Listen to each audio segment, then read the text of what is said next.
The plane descended through a curtain of gray clouds, revealing a narrow strip of land hemmed in by the restless Atlantic on one side and jagged snow-dusted peaks on the other. Elin pressed her forehead against the window, her breath fogging the glass. Iceland. Home. After 7 years away, the place felt both foreign and painfully familiar, like a childhood lullaby, half forgotten. The village of Hrafnsfjordur lay at the mouth of a fjord, a scatter of turf-roofed houses, fishing boats bobbing in the harbor, and beyond them, an ancient forest so dark it seemed to drink the light. Locals called it Myrkvidr, the shadow wood. As a child, Elin had been warned never to stray too far beneath its branches. Not because of wolves or bears, they were long gone, but because of the Alfar the elves said to guard it. Her grandmother claimed the forest itself could choose to let you in, or never let you out. Elin had never believed those stories. She was a scientist now, a botanist returning to study a rare moss that had been recorded only once in this region, a century ago. But still, the sight of the forest made her chest tighten with something she didn't want to call fear. The air was sharper here, carrying the faint tang of salt and wood smoke. Her mother met her at the small airstrip, arms wrapped tight around her despite the heavy coat. "You've grown thinner," her mother said, looking her over with worried eyes. "And you've gotten better at worrying," Elin replied with a smile, though she kept glancing toward the dark smear of forest in the distance.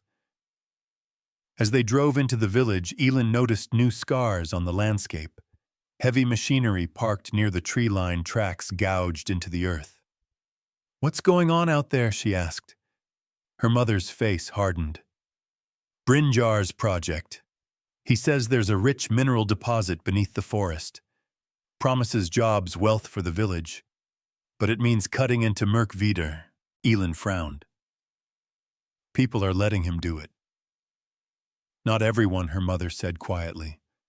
"Some still believe the stories." That night, as the wind howled around the house, Elin lay awake. She told herself it was the jet lag, but her mind kept drifting to the forest. She had come for research for the moss, but something in her bones told her the forest was watching. Morning came clear and brittle, the kind of cold that made porcelain out of puddles. Elin packed methodically, field notebook GPS unit, a handheld pH meter sample vials, a compact loop, and the old compass her grandfather had used at sea. She tucked a thermos of coffee into her satchel, then paused at the threshold as her mother's voice floated from the kitchen. "Don't go alone." "I won't go far," Elin said. "Just to mark an approach and check for trail access. I'll be back for lunch." Her mother hesitated, then handed her a strip of woven wool dyed a faded green. "Your grandmother wore this when she went berrying. She said it made the forest remember her kindly." "Humor me." Elin tied the band around her wrist. "Consider me humoring," she said, and stepped out into a wind that smelled of iron and frost. The forest began where the village's last fences ended, a dense wall of spruce and birch, undergrown with heather, and a low furred moss that looked soft enough to sleep on. At its edge, the noise of the village distant engines, gulls. The hollow slap of water fell away, replaced by the slow respiration of needles and the occasional creak of a bough shifting under its own weight. Metal tracks wide as a man's chest cut directly toward the tree line from Brynjar's staging site. Elin followed them until they reached a barrier of trunks older than the village itself. Someone had painted a fluorescent orange X on 3 trees, and someone else, less official, had smeared the paint with a thumb until it looked like a warning, not a mark. Elin lifted her GPS and plotted a point. "Perimeter breach," she murmured to the recorder app. "Soil disturbance visible. Lichen scarring present on trunk, possible chemical exposure from fuel." She stepped beneath the branches. The light changed. Not darker, exactly filtered, as if the sun had to remember an old path to reach the ground. The air lost its sting and grew fragrant with earth. Elin ran her fingers across a bank of moss, the texture springy and damp. Brioria, Noah cousin. She crouched, breath warming the loop, and peered. Filamentous, with minute green sporophytes like dusted stars. Her heart quickened. Rare didn't always mean spectacular to the eye. Sometimes it meant right, a pattern completed after a long wait. "Hello," she said to the moss, because why not? She labeled the sample M01 Mirkvider Edge and sealed it with a care that felt devotional. She walked. The path, if it was a path, asked nothing of her feet bending slightly whenever a tangle of roots threatened. Her compass needle wobbled, spun, then settled on nothing.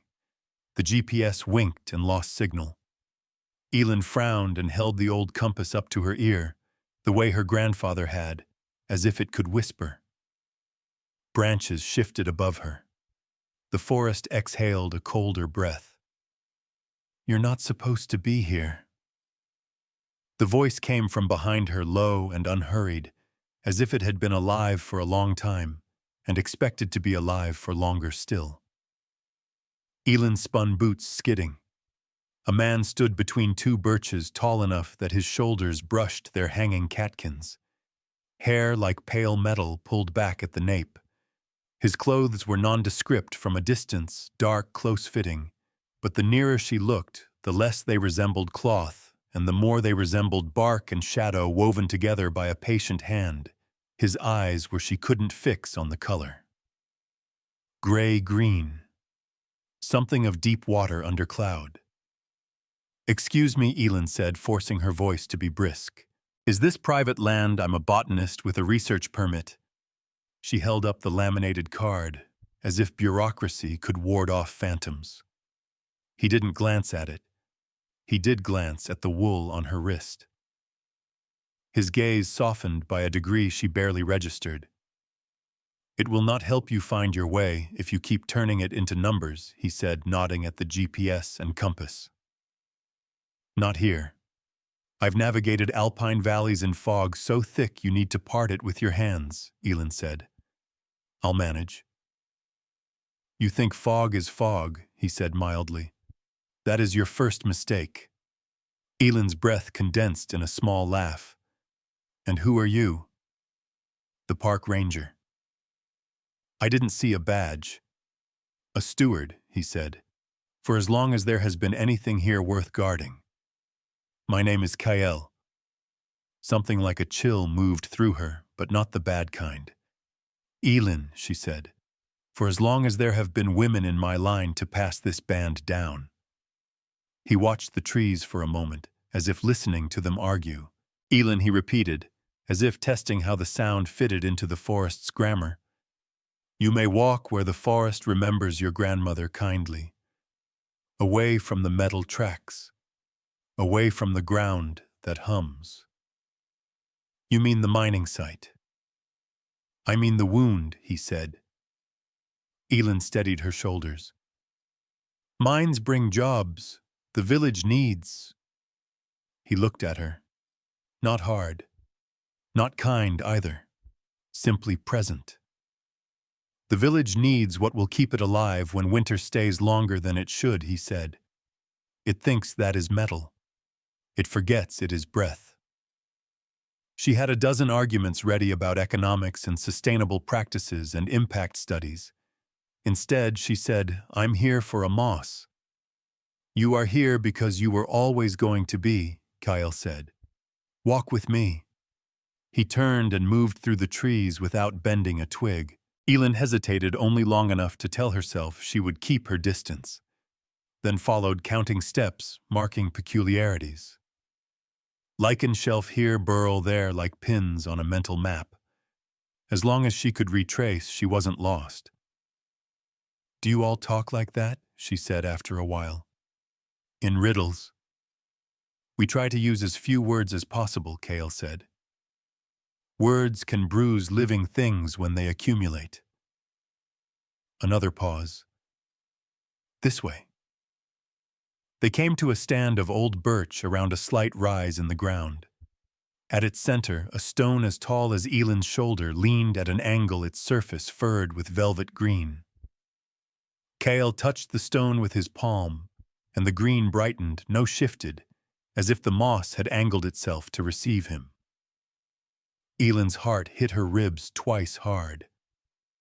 "Is that, did you—" He didn't answer. "Look," he said instead, nodding to the base of the stone. Elin knelt. This moss was finer than the earlier sample, its sporophytes fewer and somehow brighter, like the filaments were holding tiny moon shards. She angled the loop breath shallow. The pattern of branching was unlike anything she had catalogued. It wasn't random, but it wasn't regular either. It felt intentional. Her voice came out small. "I think this is it." "It," Kyle repeated. "The species I came for." It was recorded once by a naturalist who thought he had stumbled on a new genus, but died before he could argue with anyone about it. His notes mentioned an elf stone and a soft light that asked to be named. Elin swallowed. People laughed at him. People prefer to laugh than to be outnumbered by the things they don't understand, Kale said. Elin leaned closer. The moss seemed to lean back. An illusion, of course, a gust. She didn't feel the flow of her own breath.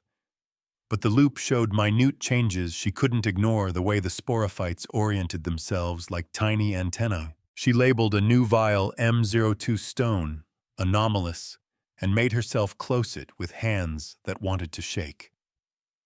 "Kyle," she said, still kneeling. "What is this place? A door," he said, to where his eyes were almost amused. To hear, mostly. Doors do not always lead away. Sometimes they let you arrive. A sound threaded the trees, low, mechanical, like thunder, trying to imitate a heartbeat. Elin's head snapped up.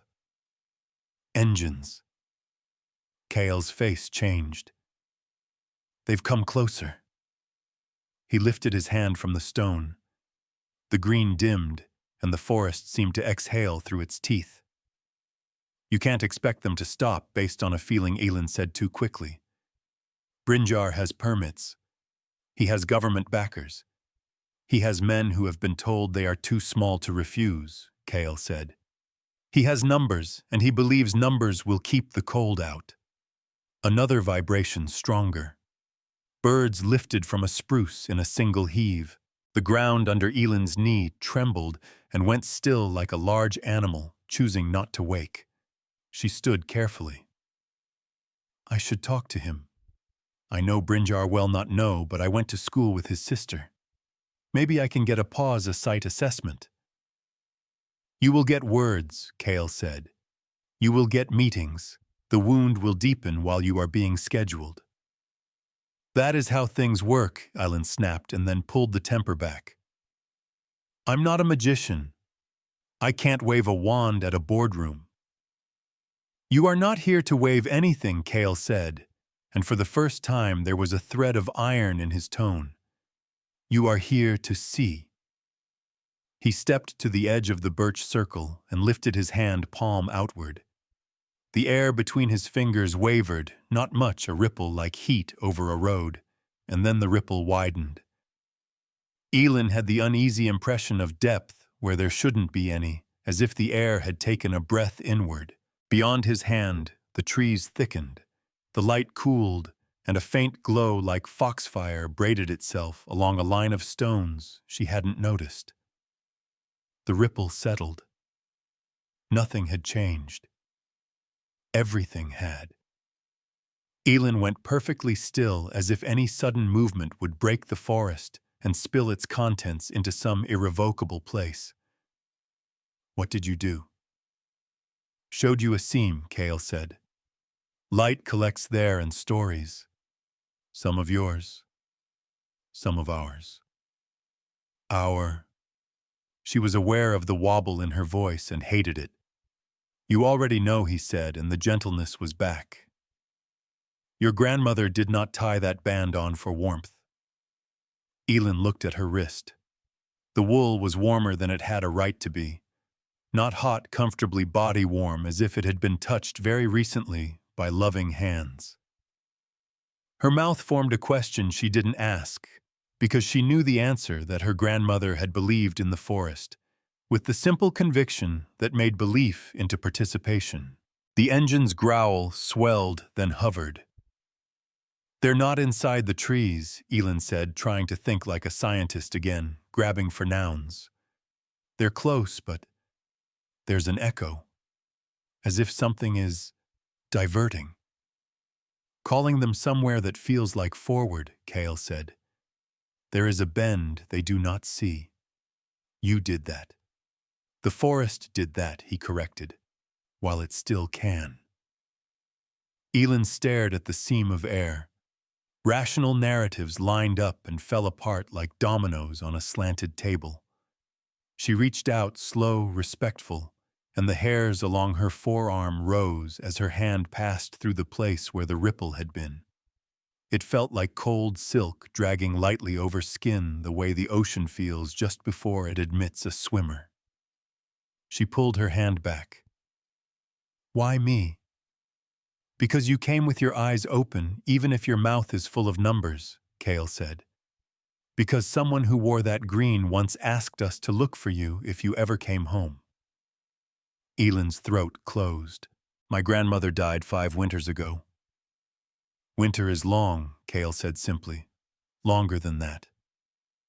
Another tremor, this one punctuated by the clean, bright crack of something hard meeting something older.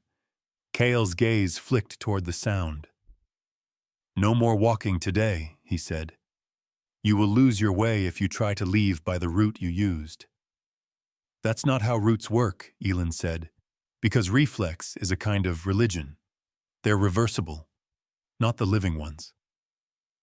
He stepped past her and touched the leaning stone again, this time with 2 fingers. "Come. There is a safer path."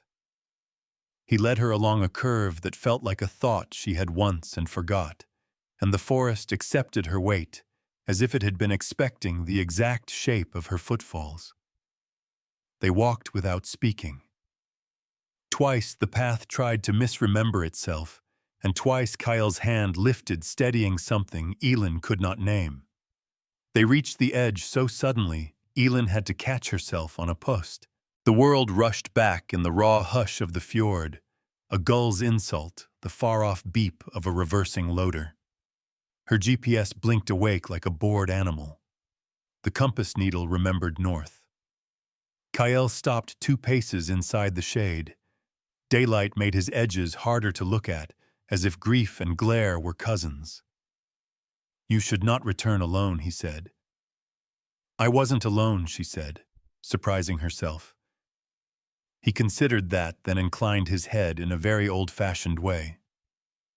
"Tomorrow," he said. "Early. Before the frost lifts." "Will you?" She bit off "be here" because it sounded like a plea. "I don't know what you want me to do, see," he said again. "And when you have seen enough, speak to who, Brynjar, the council. The ministry office in Reykjavik. To whatever listens," he said. "Not everything that matters has a desk." He stepped back and the shade took him the way water takes a stone. Elin walked into the thin autumn sunlight, the wool tight against her wrist, the vials clinking softly in her satchel like small, careful bells. At the staging site, men in hard hats moved around a crawler. Brynjar stood with his hands on his hips, a bright jacket thrown over a sweater, the kind of smile men wear when they're almost getting what they want. She raised a hand in greeting she didn't feel. He spotted her, blinked, and smiled wider. "Elin thought I saw a ghost. Come see what the future looks like." Behind him, the forest kept its own counsel, dark and watchful. Elin tightened her grip on the thermos to stop the tremor in her fingers. "Tomorrow," she said under her breath, to no one he could see. Behind her teeth a seam of light held. Brynjar's handshake was firm, his grip too warm for the chill in the air. "You've been in the forest already?" he asked, as if it were the most casual thing in the world. "I was surveying plant life along the edge," Elin said, careful with her tone. "You're moving heavy equipment closer than I expected." He shrugged. "Closer, yes. We've found a promising section. Early assays show high concentrations of rare earth minerals. Could change everything for Hrafnsfjordur." "Or destroy what's already here," Elin said before she could swallow the words. Brynjar's smile tightened. "Elin, you've been gone a long time. People here work hard for little. A project like this means jobs. No one has to move away to Reykjavik for work. The forest will survive. It's just trees." "Is that what you think?" she asked. "Just trees, I think," he said. "You've been listening to old stories again." Back at her mother's house, Elin spread her samples across the table. M01 looked healthy, typical. M02, the one from the leaning stone, was different. Under the loop, the sporophytes swayed slightly, even though no air stirred. She placed it under the digital microscope. The image bloomed on her laptop screen, cell walls, faintly luminescent chloroplasts arranged in fractal-like spirals instead of random clusters. Her mother's voice came from the doorway. "You're chasing ghosts." "I'm chasing data," Elin said. Her mother crossed her arms. "When I was your age, I followed your grandmother into the forest." She swore the Alfar spoke to her. "Told me that every leaf and stone had a name older than our own. You can't put that into a vial." Elin glanced at M02. "Maybe not. But you can put it under a microscope." That night she dreamt of walking through Myrkvidar under a sky so black it looked like wet slate. The leaning stone glowed faintly ahead. Kyle stood beside it, his hand pressed to the moss. He looked up, eyes catching the dreamlight. "You hear it now," he said. In the dream, Elin strained her ears. Beneath the wind and the creak of branches, something pulsed, a slow, deep thud, like a heartbeat buried under miles of soil. "What is it?" she asked. "The wound," Kale said. "It bleeds into the roots." She woke before dawn, the sound still echoing in her skull. By mid-morning, she was standing at the edge of the forest. Again, breath steaming in the cold. Kyle emerged without a sound, as if the trees had given birth to him. "You dreamed," he said. She nodded. It felt real. "It was," he replied simply. "The forest speaks in dreams when the waking ear is closed." They walked deeper. This time, Kyle led her to a narrow hollow where the trees leaned inward, their roots tangled like clasped fingers. The air smelled metallic, sharp enough to sting her nose. "This is where the wound reaches," Kyle said, kneeling. He brushed aside moss, revealing a fissure in the earth. From it seeped a faint, shimmering fluid, not water, not sap, something in between. It pulsed faintly with that same heartbeat rhythm. Elin crouched beside him, her scientist's mind a war zone between awe and dread. "This isn't possible." Kael's gaze flicked to her. "It is happening. Each strike of the machines shakes the roots. Each breath they steal is one we cannot give back." She stared into the fissure. "If I can prove this show, there's a unique biological system here. Maybe I can stop the excavation." "Numbers again," Kale murmured. "You think they will weigh life on a scale and choose it. You're saying I shouldn't even try." "I'm saying," he said quietly, "that while you measure, they dig." A low rumble vibrated through the ground, closer this time. Birds burst from the canopy, wheeling in panic. Kyle stood, eyes narrowing. "They've broken a root." Elin's stomach turned cold. "What happens if—" "You don't want to see," he said. "Not yet." but she already knew she would see. She had to. The rumble swelled until it was no longer just sound. It was sensation crawling through Elin's bones, tugging at her teeth. The fissure at her feet quivered, its shimmer deepening from pale silver to something redder, darker. Kyle's expression hardened. They've struck a deep vein. Elin's gaze darted upward as the canopy shifted unnaturally.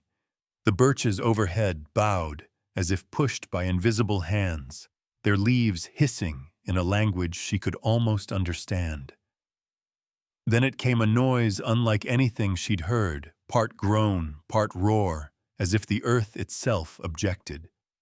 A gust of air shot up from the fissure carrying the scent of crushed pine and something far older minerals, stone dust, and a faint trace of cold iron. Kyle's voice was low but urgent.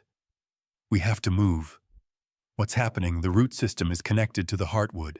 If they cut too deep, it sends pain through the whole body. You're saying the forest is alive, like really alive." Kale gave her a look sharp enough to still her breath. Alive is too small a word.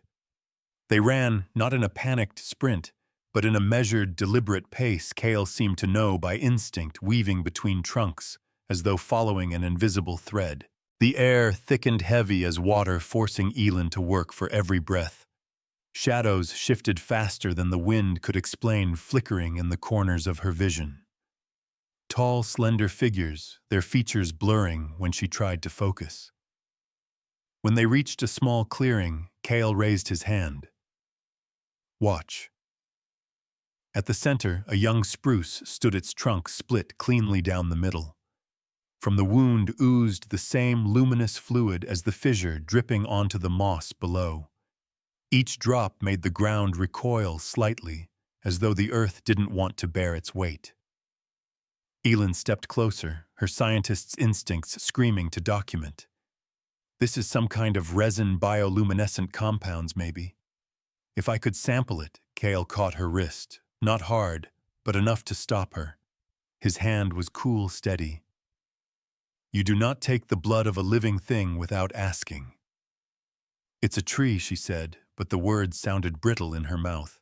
His eyes met hers, and for a moment, she felt something else looking out through them, something vast, older than memory. "You've seen trees. You haven't met one." The ground trembled again. This time it was accompanied by a strange distortion in the air, a shimmer like heat haze, except it pulsed in rhythm with that deep heartbeat she'd heard in her dream.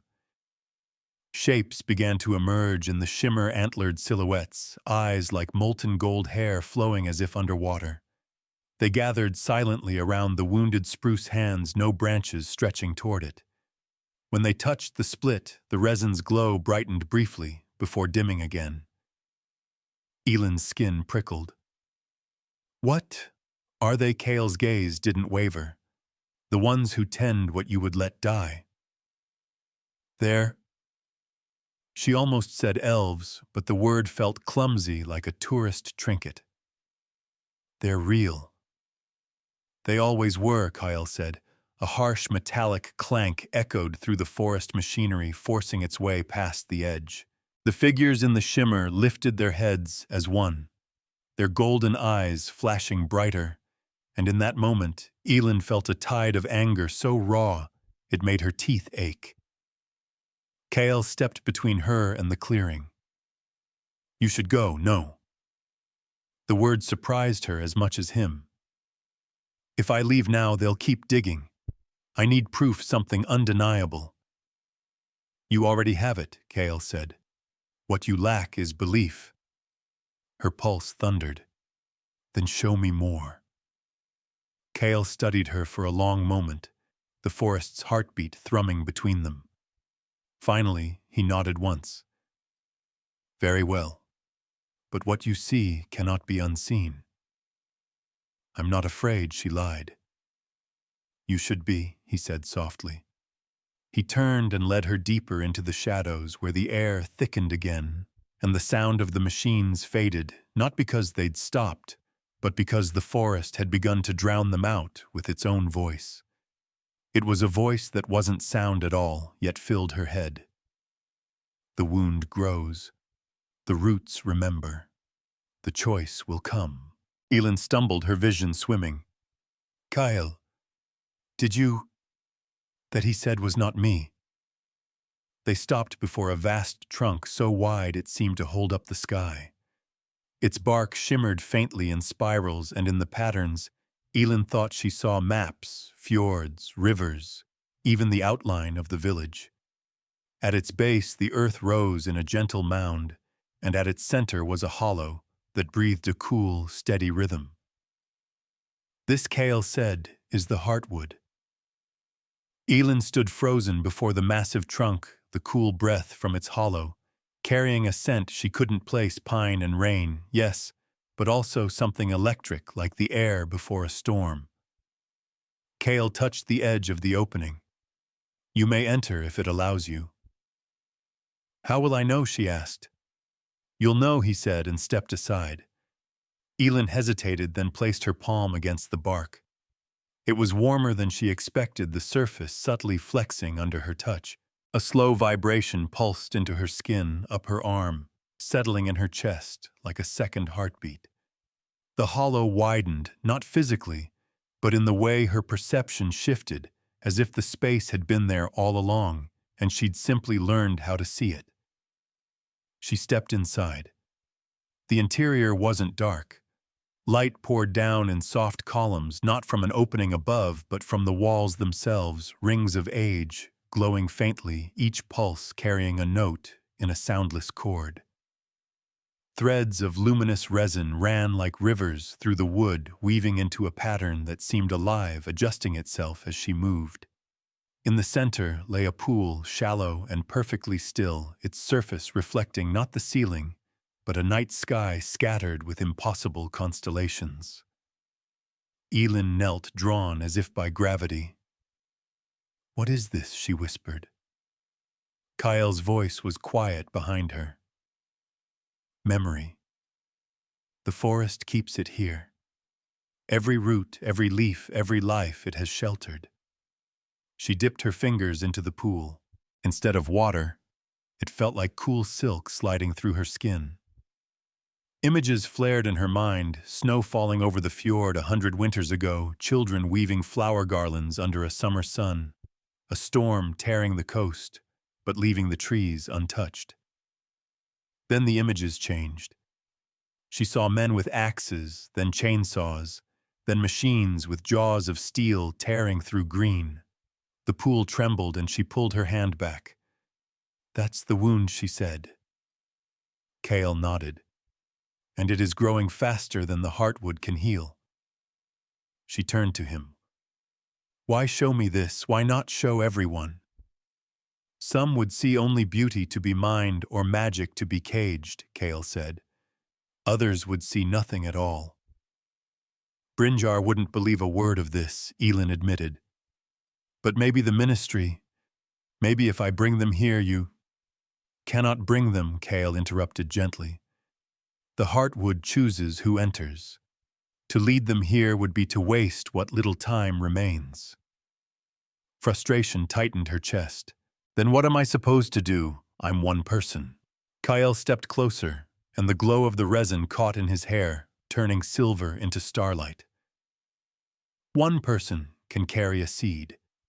The right seed in the right place can split stone. Before she could answer, a sharp pain stabbed her ears. The light inside the heartwood flickered. The ground beneath them vibrated in a long, low shudder. They've broken another root, Kale said. His voice clipped. Closer to here. Elin's pulse quickened. If they keep going, the heartwood will bleed until it drowns itself, Kale finished. The pool's surface rippled, the starry reflection shattering into shards. Elin reached out instinctively, but Kale caught her hand. Not now. The memory will be here. We must go. They emerged into the forest, and Elin froze.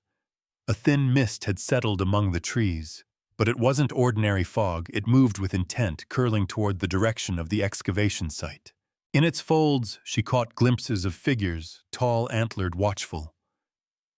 They will not wait much longer, Kale said.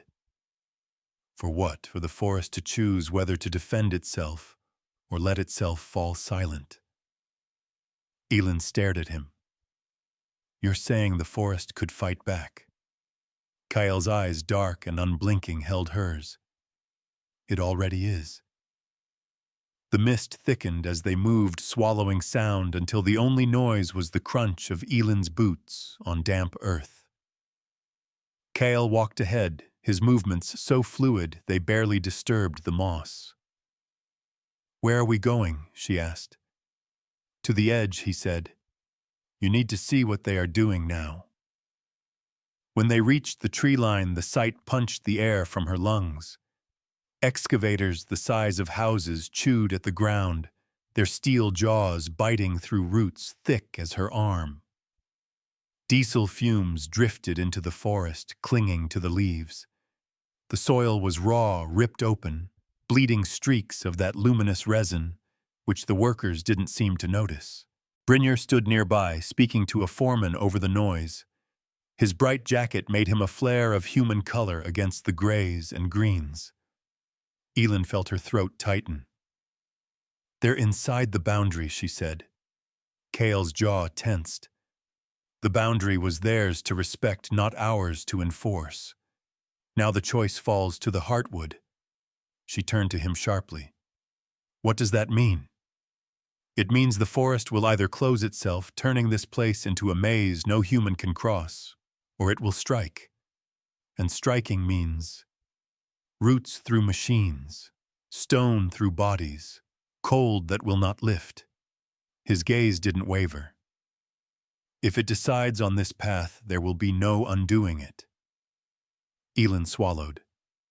That's not justice. That's survival, Kale said simply. Her mind spun.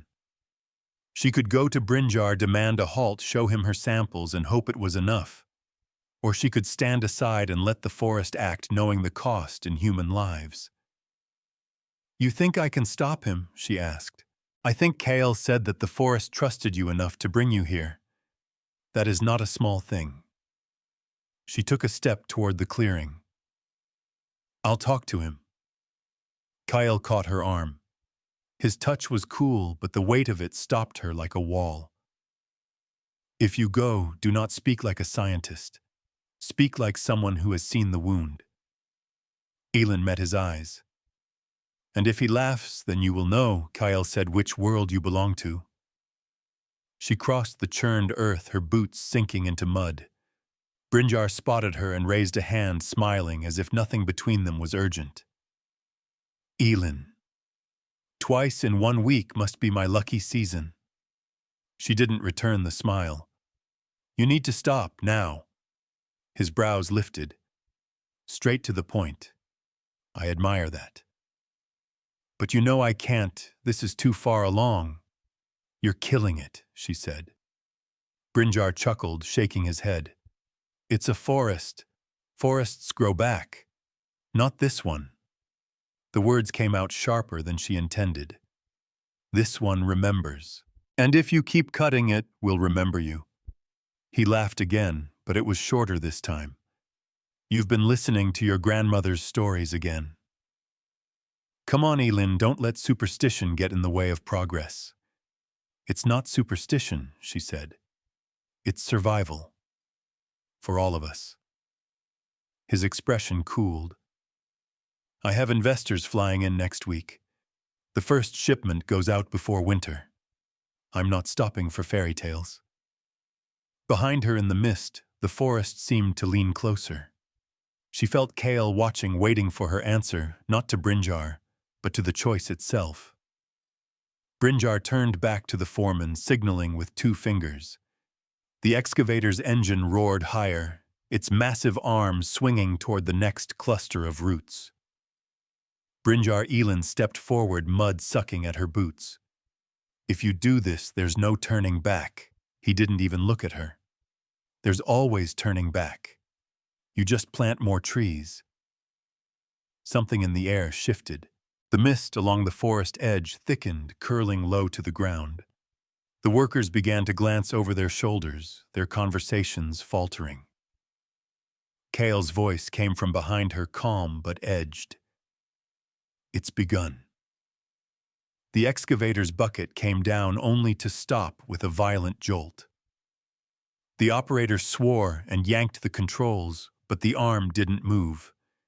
The machine groaned metal, straining, as if something unseen held it fast. Then the ground under its tracks rippled. Thick roots, slick with the luminous resin, burst upward and coiled around the treads. The bucket arm shuddered, the hydraulic lines hissing like wounded snakes. The workers scattered back. Brinjar swore and waved for them to hold their ground, but his voice carried less authority now. Elin Kael said quietly, "You can stop this." She turned on him. "How you said the forest decides." "It listens," he said. "It chose you for a reason. Speak." The resin-coated roots tightened the excavator, tilting dangerously. Brynjar shouted at the operator to jump clear. A gust of wind burst from the forest, carrying a low, resonant hum that vibrated in Elin's chest. She stepped forward until she stood at the torn edge between machine and moss. Her voice felt small, but the words carried anyway.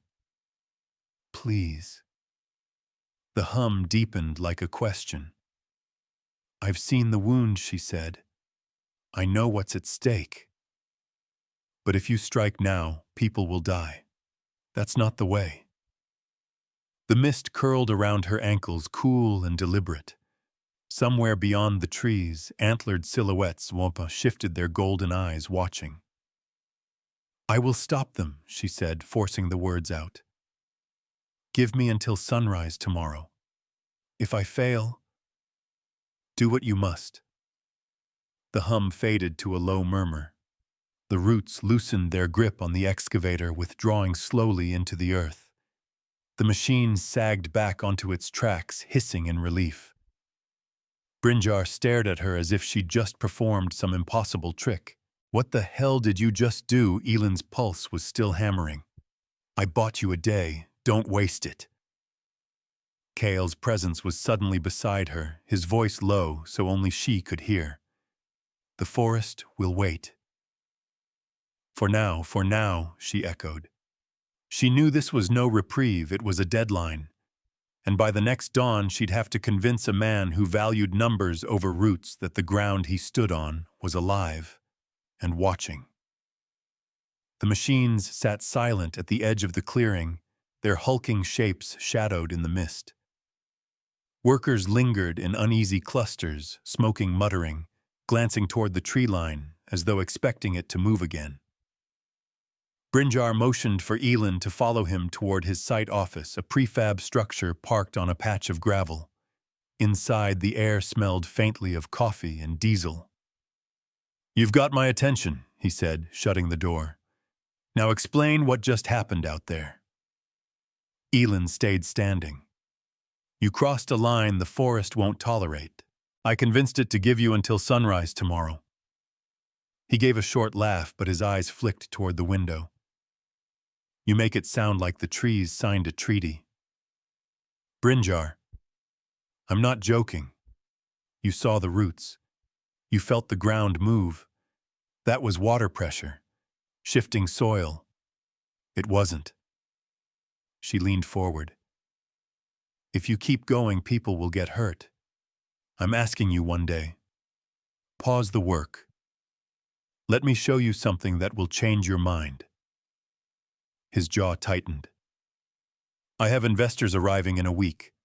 Halting for even one day sends the wrong message. Then send the right one to the people who live here," she shot back. "This isn't just about minerals. It's about the land your families lived on for generations. The same land your mother used to tell stories about." That stopped him for half a heartbeat. His gaze softened, then hardened again. "Fine. Sunrise tomorrow. If you can convince me this forest is worth more than the mine, I'll reconsider." Elin exhaled slowly. You mean it.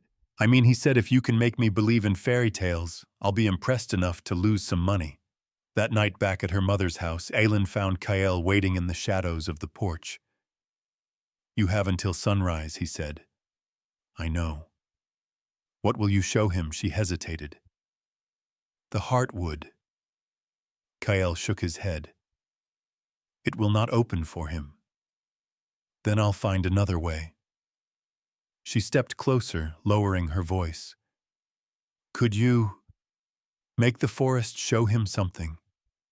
The way it's shown me, the forest doesn't perform, Kael said. It reveals, only to those willing to see. Then how do I make him willing? Kael's gaze searched hers, and for a moment she felt the same quiet pull she'd felt when they first met, the sense that he could see past her words to the part of her she kept hidden. You must carry what you've seen into his world, he said, and you must do it without losing it yourself. They stood in silence, the wind lifting strands of her hair. Elin swallowed the lump in her throat. And if I fail, Kael's voice was almost a whisper. Then I hope you'll forgive us for what comes next. She slept little, waking often to the faint hum under the ground, the memory of golden eyes in the mist, and the knowledge that by sunrise she'd either save the forest or watch it rise in a way she wasn't sure she wanted to witness. The sky was only beginning to pale when Aylin left her mother's house. Frost clung to the grass in glittering sheets, each step breaking it with a soft crunch. Kael was already waiting at the forest edge, his form half shadow, half light. He will come, I made sure he would, Aylin said. Told him if he didn't, he'd never know how close he came to losing everything. Kael's gaze lingered on her, unreadable. Then we walk. Brynjar arrived 10 minutes later in his bright jacket, the color almost mocking the muted tones of the morning. He had a travel mug of coffee in hand and an expression halfway between skepticism and irritation. This better not be a hike just to show me some moss, he said. Aylin didn't answer. She turned and led him beneath the trees. The light shifted instantly, the cold damp wrapping around them like a second skin. Brynjar's pace slowed, his eyes flicking at the sudden hush. Feels different in here, he muttered. It's watching you, Kael said from the shadows ahead. Brynjar startled, nearly spilling his coffee. Who's this, a steward? Aylin said simply. He's been here longer than the village. Brynjar smirked. Right. And I'm the king of Denmark. Kael said nothing, only held his gaze until Brynjar looked away first. They reached a glade where the ground dipped into a shallow bowl. Aylin stopped. This is where you'll see it. Brynjar glanced around. See what Aylin knelt, pressing her palm to the moss. She thought of the heartwood, of the pool of memory, of the hum that had spoken without words. Please, she thought. Just enough for him to believe. The ground under their feet trembled, not violently, but with a steady, rhythmic pulse. The moss brightened, a faint silver-green glow, spreading outward in ripples. Brynjar's mouth opened, but no sound came. His coffee slipped from his hand, forgotten. From the mist at the edges of the glade, shapes began to form, tall, slender figures with antlered crowns, their eyes molten gold. They moved slowly, almost imperceptibly, as if each step was part of a long, deliberate dance. One figure approached Brynjar, stopping just beyond arm's reach. Its gaze held his, and something shifted in his face, defiance melting into something like awe. Or fear. Aylin's voice was steady. This is what you're cutting into. This is what you're killing. Brynjar shook his head, his voice low. I don't understand. You don't have to, Kael said. You only have to stop. The golden-eyed figure lifted its hand. For a moment, Aylin thought it might touch him, but instead, it reached toward the ground. The earth opened slightly, revealing a root as thick as a man's thigh, pulsing with that same silver-green light. The figure's hand brushed it gently, and the light dimmed, as if to show what would happen if it were severed. Brinjar's face drained of color. If I stop the project, will it leave us alone? No, Kale said. It will remember your choice, and it will live with it. Brinjar turned to Elin, his voice tight. You win. I'll shut it down. God help me when I tell the investors. The figures began to fade back into the mist. The pulse in the ground slowed, settling into the deep, steady rhythm Elin knew now was the forest's heartbeat. Kael stepped forward, his gaze on her. You've done what was asked. Elin exhaled, the tension draining from her limbs. For now. It took less than a week for the heavy machinery to disappear from the forest's edge. Brinjar kept his word begrudgingly, perhaps, but completely. Contracts were dissolved, workers sent home. The gravel lot where the site office had stood became an empty patch of frost-bitten ground, quickly reclaimed by wind-blown moss and heather. The village reacted in murmurs. Some called Brinjar a fool for throwing away the chance at wealth.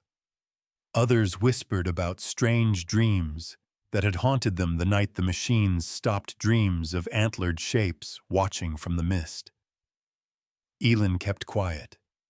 She walked the forest's edge every morning, waiting for the hum beneath her boots, the flicker of movement in the shadows.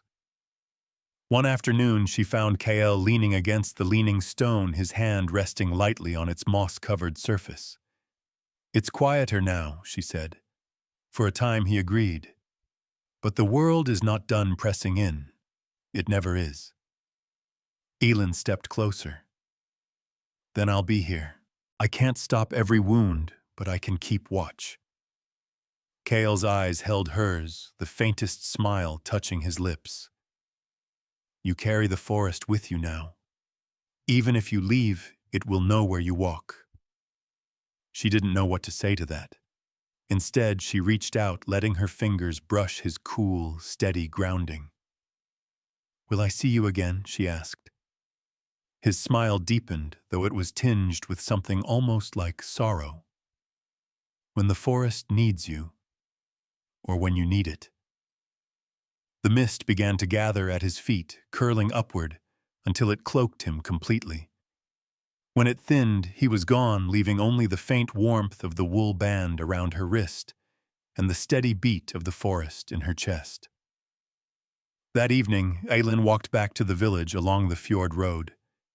The sun dipped low, painting the water in molten gold. Somewhere behind her, deep among the birches, a pulse echoed, slow, sure, alive.